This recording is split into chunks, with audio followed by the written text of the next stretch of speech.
He's a liar, he's a leaker, and he's a leftist liberal. If anyone was not convinced of former FBI Director Jim Comey's involvement in the attempted coup from within our own government of the duly elected winner of the 2016 presidential election, I have just one question for you. Are you stupid? Look, you don't have to buy his book or argue with your liberal friends, assuming you still have any left. Just listen up.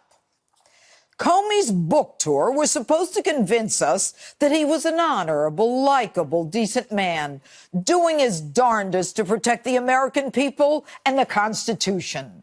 That tour would put to rest any issues that might need further explanation beyond those limited answers inside those rigid congressional hearing rooms. Comey would hit the trail, the bookstores, and the TV studios, making clear that when he was atop his perch at the FBI, he did everything right. Unfortunately for Jim, it didn't quite work out as planned. In fact, the man is in real legal jeopardy with his leaks being investigated by the Justice Department. Not that I have any faith in Sessions and company that they'll ever do anything of consequence regarding this fiasco. But last week, you remember I told you there was nothing, zilch, zero, nada, in Comey's two-page memo of his meeting with the president that in any way, shape, or form incriminated President Trump. Just the opposite. The president denied everything involving Russia, wanted the investigation vigorously pursued, and he wanted leakers prosecuted. So what does Mr. Big do? He walks out and leaks to his liberal pal, Columbia Law School professor Dan Richman. But he's not a leaker. Check this one out. But you did leak memos. I mean, is it okay for somebody at the FBI to leak something, an internal document, even if it's not classified? Isn't that leaking? Well, there's a whole lot wrong with your question, Anderson. First, I didn't leak memos. I asked a friend to communicate the substance of one unclassified memo. Jim, you're not a leaker. Come on. Jim, you say you asked the president if you could meet with him privately to discuss a dossier because it's private and you don't want others to hear and you don't want CNN to know. But almost immediately after you do, CNN and the world has it. And you actually want us to believe you didn't leak the dossier when you say in the memo itself that Clapper told you to tell the president about the dossier and tell him it won't be leaked. Did you or your subordinates leak that? No. Did James Clapper? No, not to my knowledge. No. John Brennan? I don't know who leaked it. Did you ever try to find out? Who leaked an unclassified public document? No. So you give a memo sent to the deputy director of the FBI, the chief of staff of the FBI, and the FBI's legal counsel, that memo, to your pal Dan, and it's not a leak? And you say, Jim, it wasn't classified, but it was marked secret, which is classified. And then you say, well, as the head of the FBI, I could declassify. Here's the problem, Jim. You took a document that was written contemporaneous to a meeting with the president-elect of the United States, advising him of an intelligence investigation. Jim, that's a crime.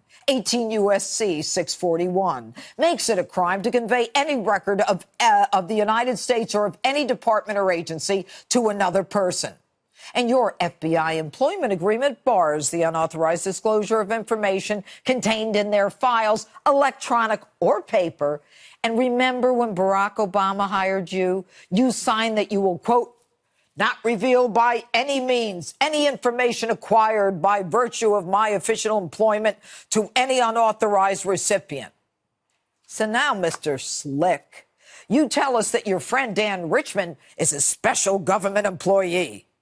Pray tell, who made him that? Who did his background check? But like McCabe and Lynch, you just throw him under the bus.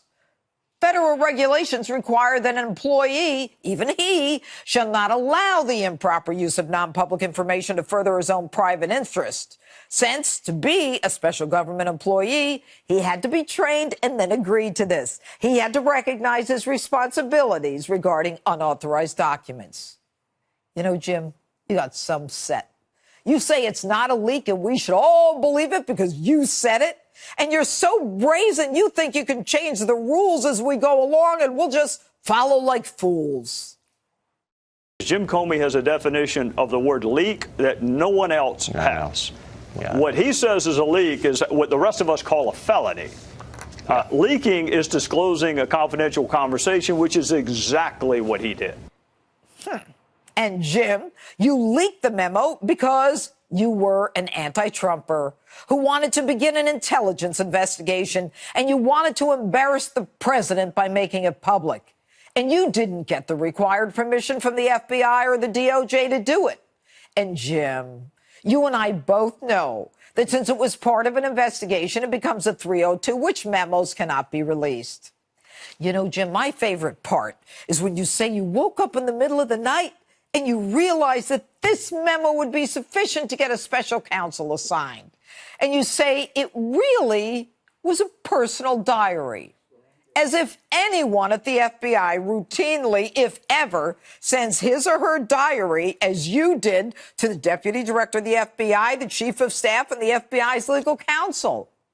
And Jim, you say the guy you admire most in government is good old James Clapper, the guy who doesn't leak or surveil us wittingly. He's another liar and a leaker who, like you, hates Donald Trump.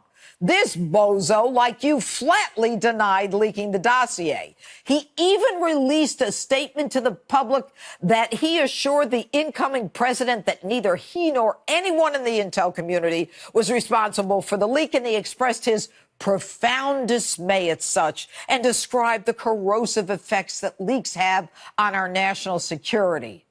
Meanwhile, this weasel told you to tell the president about the dossier at the same time that he appears before a congressional committee flatly denying he leaked the dossier to the committee. And he has the chutzpah to criticize Donald Trump, saying the intel community was under assault by the president. But lo and behold, according to the House Intel Committee, he later had to admit he told Jake Tapper, CNN, other journalists about the dossier himself before Trump's inauguration, and now he's on CNN's payroll. And tonight, isn't this sweet? As we speak, Jake Tapper and Clapper are getting an award at the White House Correspondents' Dinner for the report about the dossier, which Clapper lied to Congress about and said he never leaked, but which we now know he leaked to CNN, for which everybody's getting an award. Jim, you're part of an anti-Trump conspiracy, violating the fundamental rules of your own agency. And don't think that because you were a big shot at the FBI that you can dispel the rules to suit your own and your family's own political agenda. Power, Jim, don't ever forget it. Power is rented. And you, my friend, have been evicted. And that's my open. Okay, joining me now, Communications Director for Turning Point USA and new star in America, Candace Owens.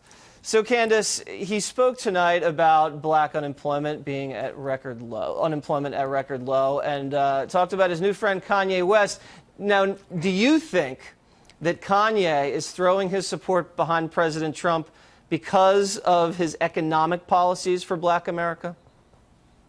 For sure. I think what Kanye West is doing is essentially assessing the differences between how black America is doing now versus how it was doing under Obama's administration. He's understanding the facts are the facts. We know that we know that Kanye has particularly cared a lot about Chicago and its community and what's been going on over there because that's where he's from. And quite frankly, they're just doing a lot better under this administration. I mean, that's what it comes down to. So I'm really excited to see where black America is going to head.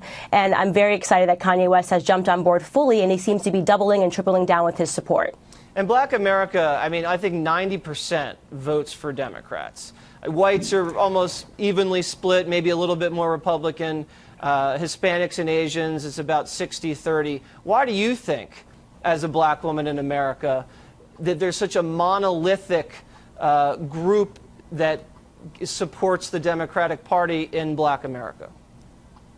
It's very simple. You have to remember, Jesse, I come from the left. I was a liberal, and I can tell you exactly why. It has to do with the educational system. We learned our history wrong. We learned that LBJ was the greatest president for black America, and that couldn't be more false. I mean, what he did essentially enslaved us, the Democratic Party, with the Great Society Act. Then it starts with our family. We look to culture and hip-hop to define what we should think, which is why Jay-Z and Beyonce were always at the White House when Obama was in it. And that starts with the breakdown of the black family. Our fathers are not in our homes because that was incentivized by LBJ's Great Society Act. So it really is a two-pronged approach, and they have sufficiently have all of us voting for them for all of the wrong reasons. We don't understand our history, and we don't understand the economic policies behind it. So you think the education system in this country teaches black Americans that big government policies started by LBJ and the Great Society are good for them, but you're saying that those big government policies, in fact, have maybe stifled the growth of the black America?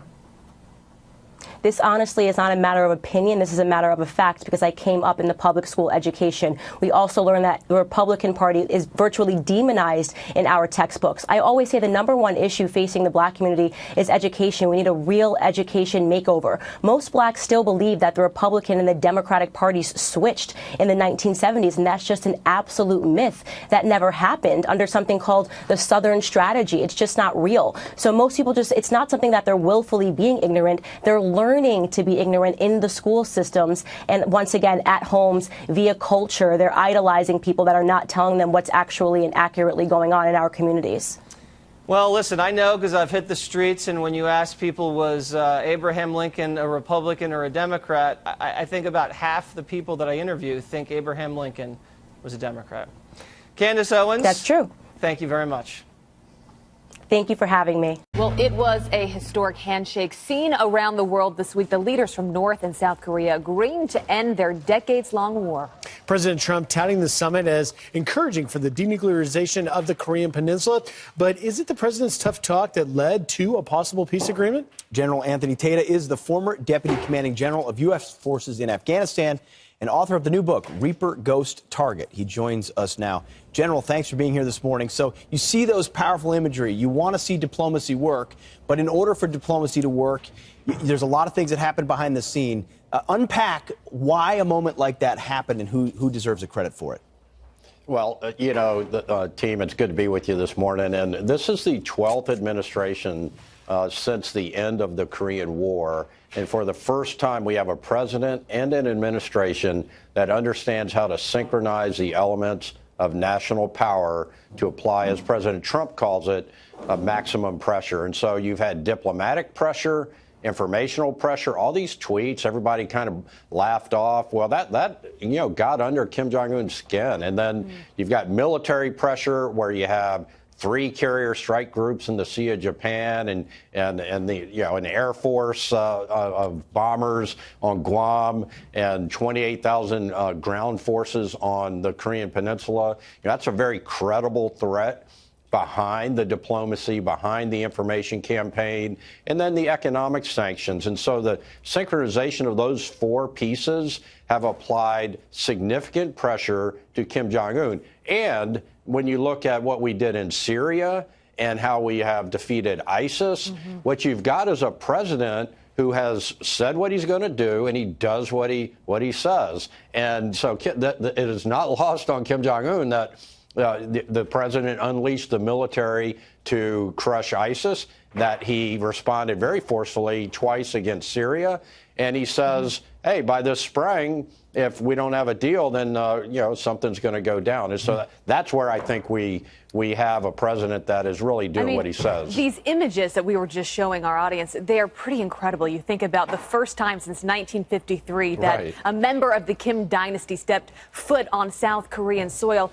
What I'm questioning, though, General, you look at Kim Jong-un there. He's smiling. He seems happy. He seems really motivated to make a change here. What happened happened in the last 6 months, and what is in it for North Korea? Because it was just a few months ago that he seemed so angry with the West, shooting off ballistic missiles. It was like every morning we were reporting on another one. So why does he seem so happy in this moment? Abby, that's a great insight. And I think what's happening here is Kim Jong-un's grandfather had a vision when he came to power of self-reliance. And so he focused on self-reliance for North Korea. And then Kim Jong-un's father, Kim Jong-il, had a vision of a powerful military. So he built this massive military with artillery as a foundational piece of it. When Kim Jong-un came in, he said, I have two visions. One is for a nuclear power and one is for a strong economy. And perhaps Kim Jong-un is playing off the nuclear piece so that he can have a stronger economy. And what we see now is, and perhaps, you see the left, success has 1,000 fathers and failures an orphan, right? And so you see the left giving credit to Kim Jong-un's sister. Maybe she went to the Olympics and went up there and went back to Pyongyang and said, hey, there, it's pretty nice down there. They have food. And so, so for that matter, what you've got is there are a lot of factors that are impacting Kim Jong-un. General, the devil's in the details. We'll see what we get. Thank you very much for joining us. It was the tweet that broke the internet this week. Kanye West sharing his support for President Trump, tweeting in part, quote, you don't have to agree with Trump, but the mob can't make me not love him. We are both dragon energy. He is my brother. Went on to talk about free thinking. Well, the left melting down as the president embraced Kanye's tweets. Quote, eyes are being opened for the first time in decades. So what does the reaction to Kanye West say about the growing political divide in our country? Let's ask our panel. Rochelle Ritchie is a Democratic strategist. Dr. Darren Porcher is an Army veteran. And Kathy Barnett is a radio talk show host. Welcome all. Thank you for being here this morning. Thank you. Good morning. Absolutely. Well, Rochelle, let me start with you. This exchange between Kanye and the president, you had Chance the Rapper, you had Candace Owens. From the outside, can look like a gigantic conversation being had inside the black community about free thinking and the Democratic Party. Is that happening, and is it creating an opportunity? Well, I honestly think that Kanye West right now is being used as a political pawn to continue this Trump movement. And I think that this just is another disingenuous and, quite frankly, an insulting political strategy that we see both on the left and on the right, in which politicians pander to black voters by using cultural influences to gain their support while really doing nothing for the black community. I don't think that African Americans are upset at the fact that Chance the Rapper or Kanye actually support conservatives. I think it's the type of conservatives that they're actually supporting. We have a president who will not denounce white supremacy or white nationalism. Well, he has denounced white supremacy and white nationalism, but I understand that the characterization is there. But he's also said that there's good and bad people within the white nationalist network, which I just think is Well, there are good and bad people everywhere, but he has denounced white nationalism. There are not good white nationalists. I didn't say that, but I said everywhere. I'm not. He has denounced white nationalism, and he's done it many times. Darren, so within this, it was actually, though, if you want to talk about using moments, it was Kanye that started this. I mean, he's the one that responded to Candace Owens. He also tweeted this recently. He said, I haven't done enough research on conservatives to call myself or be called one. I'm just refusing to be enslaved by monolithic thought. So is that what this is about? Free thinking and the ability to speak your mind? I think free thinking is a tremendous part of this. We have to look traditionally, when we look at the celebrity market, they're highly leftist Democrats, and they always have this provoking way of getting African Americans into the Democratic Party, no matter what they're doing. But the truth of the matter is you have to take in consideration Kanye's view. Kanye understands that there's a lot of positive things that the president is doing. When we look at socioeconomic development within the Trump administration, it's really benefited the African American community. When we look at a lot of these issues that the African American community is experiencing, such as crime, we see precipitous drops in crime in the African American communities as a result of Trump being in office. You have to take in consideration when when President Obama was in office, he incarcerated more African Americans than any other president, with the exclusion of Bill Clinton. We go back to the 1994 crime bill that was enacted by Bill Clinton. We had monstrous numbers of African Americans that were incarcerated as a result of that. Trump is moving forward. We're looking at in excess of 3% GDP, and therefore I see the black community is benefiting. So when I look at what Kanye stated, I think he's just looking at the landscape as what is happening to benefit the African American community. Kanye tweeted about Chicago saying this. He said Obama was in office for 8 years and nothing in Chicago changed. Is this a reflection of the fact that people are saying I've been pandered to for a long time, or my celebrities have been put up on a pedestal, but my life hasn't changed? Yes, and let me also say this story is a perfect demonstration of the hypocrisy and the extreme intolerance of the liberal left. They say we want black people voice to stand up and speak out, and then the moment a black man stands up and says something contrary to the agenda of the left, he's immediately met with swift and cruel punishment. For me to say I am black, but I am not a Democrat, is seen as betrayal in the black community. I lost almost all of my black friends during the 2016 election because there is absolutely no room for independent thinking in the black community when it comes especially to politics. I remember Michelle Obama being on TV One, which is a predominantly black television station, and she said it does not matter who's on that ballot. It does not matter what they've said. It does not matter what they've done. You just vote Democrat, meaning shut up, black people, get in line and do as you're told. And it reminded me that not all overseers on plantations were white. They were black as well, and they were called drivers. All right, unfortunately, I'm being told in my ear we have to leave it right there. Well, we want to bring you guys back hopefully very soon. This is a conversation that needs to happen. There's a lot of sides to it for sure. And it is happening, and I'm glad that it is. Well, Rochelle, Darren, Kathy, thank you very much for your time. We appreciate it. Thank you. Well, while the president rallies supporters in Michigan, many in the media will be gathering here in Washington, D.C. for the White House Correspondents' Dinner. Fox News media analyst Howie Kurtz takes a closer look at President Trump and his relationship with the media. In case anyone thinks President Trump might be mellowing on the media, his Fox and Friends interview with another jab at Meet the Press moderator Chuck Todd offered fresh evidence of his resentment. I don't watch NBC anymore. They're as bad as CNN. I don't. And by the way, I made them a fortune with The Apprentice. Think of that one. And for the second straight year, the president is skipping the White House Correspondents' Dinner, breaking with a decades-long tradition and counter-programming with a rally in what he calls the other Washington, Michigan. That will draw ample attention away from the annual journalist gathering. Here's what happened a year ago.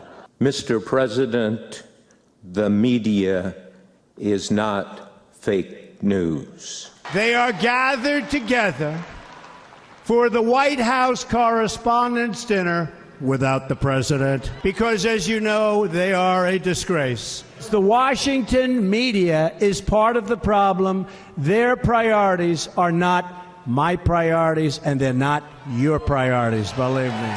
Trump isn't only dissing the news business, he's using it as a foil to raise money. Here's what he says in a fundraising letter. Why would I want to be stuck in a room with a bunch of fake news liberals who hate me? Hate is a strong word. Not all journalists hate the president, although studies have shown an unprecedented level of negative coverage. And Trump tends to play to his base, which distrusts the press when he gets in front of a crowd, as he did last month in Pennsylvania. I'm on Meet the Press, a show now headed by Sleepy Eyes Chuck Todd. He's a sleeping son of a bitch, I'll tell you. And yet he's held off-the-record meetings with Todd at the White House. The president has also been unloading on New York Times correspondent Maggie Haberman, as he did after she wrote a piece saying Trump hasn't always been kind to his loyal attorney, Michael Cohen. The New York Times and a third-rate reporter named Maggie Haberman, known as a crooked H flunky who I don't speak to and have nothing to do with. But Trump, who knows Haberman well from New York, has granted her several interviews. And as this picture posted by a colleague shows, she's not someone the president has nothing to do with. Maggie Haberman shared a Pulitzer Prize last week, another indication of the gap between the president's view and that of the media establishment. That chasm will be on display again Saturday night when White House correspondents are receiving awards, and the president will undoubtedly be accusing them of peddling fake news. In Washington, Howard Kurtz, Fox News. And of course, be sure to tune into Media Buzz tomorrow at 11 a.m. Eastern for a look at the media's coverage of President Trump's rally and, of course, the White House Correspondents' dinner tonight. So he'll certainly break down those two opposing images.